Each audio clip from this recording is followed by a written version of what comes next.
प्रियांका नाईक दुरे किचनमध्ये आपलं खूप खूप स्वागत आहे। तर आज आपण वांग्याचं भरीत कसं करायचं ते बघूया।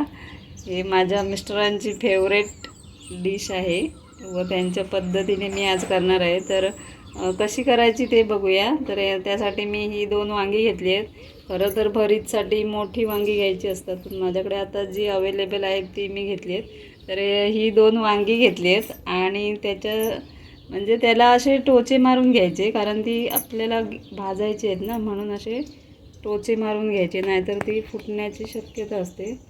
म्हणून असे टोचे मारून घ्यायचे। टोचे मारून झाल्यावर त्याला असं तेल लावून घ्यायचं।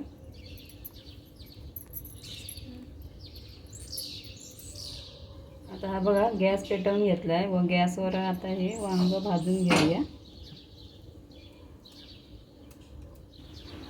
हे बघा अशा पद्धतीने वांगी भाजून घ्यायची आणि ती थंड व्हायला द्यायची, कारण हे पूर्ण साल काढून टाकायचे। तर ती थंड होईपर्यंत आपण गॅसवर तवा ठेवला आहे आणि त्या 2 मिरच्या घेतल्यात, हिरव्या मिरच्या, त्या भाजून घेऊया।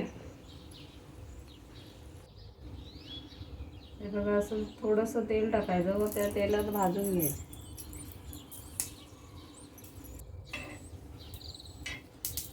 मिरच्या भाजत आल्या की त्यात 2 लसूण पाकळ्या टाकायच्या।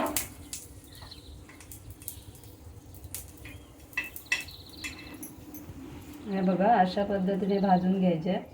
आता गॅस बंद करून मिरची व लसूण काढून घेऊया। हे बघा अशा पद्धतीने वांग्याची सालं सर्व काढून घ्यायची। मिरची व लसूण घेतली आहे ती खलबत्त्यात ठेचून घेऊया।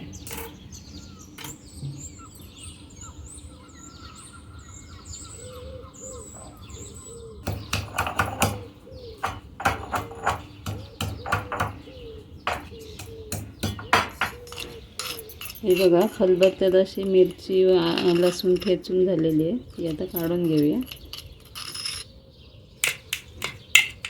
हे बघा वांग साल काढून नंतर मग अशा पद्धतीने सुरीने बारीक करून घ्यायचं। व हा एक मीडियम कांदा घेतला आहे, तो पण असा बारीक चिरून घ्यायचा। हे सर्व साहित्य मिक्स करूया। कुटून घेतलेली हिरवी मिरची,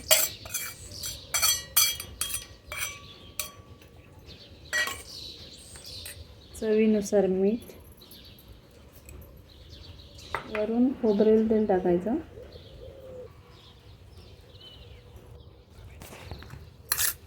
आणि हे सर्व साहित्य आता मिक्स करून घेऊया। हे बघा अशा प्रकारे हे वांग्याचं भरीत तयार झालेलं आहे। तुम्हाला कोथिंबीर आवडत असेल तर कोथिंबीर टाकून हे मिक्स करून घ्या व हे भाकरीसोबत खायला तयार आहे। तर अशा पद्धतीने तुम्ही वांग्याचं भरीत करून बघा व कमेंटद्वारे मला कळवा।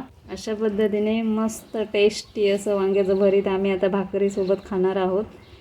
तर माझी ही रेसिपी तुम्हाला आवडली असेल तर लाईक करा, शेअर करा व सबस्क्राईब करा। पुन्हा भेटूया अशाच एका नवीन रेसिपीमध्ये। धन्यवाद।